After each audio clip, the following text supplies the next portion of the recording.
Good day, this is our repetition on human person. In the excerpt, Joseph Seifert asks whether human dignity is an objective and noble value.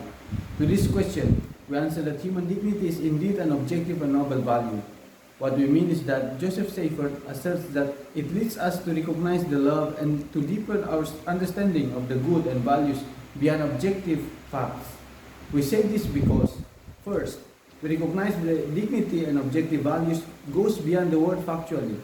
To illustrate this, in our experience, we realize that the act is not just a factual event. It leads us to reveal the transcendence of human life in immediate situation. Second, we say this because human dignity is a universal value and each individual person has possessed dignity in this way to recognize the universal human capacity, even if it's not always explicitly articulated. For example, we have freedom. Freedom is the act of our will. We didn't act because this particular event is fact. We act because of our will. And third, we claim this because societies across cultures and throughout history have recognized some form of human dignity in their laws and customs. To illustrate, I once witnessed in the diversity of the most cultures, and there will be always the policy to preserve the life.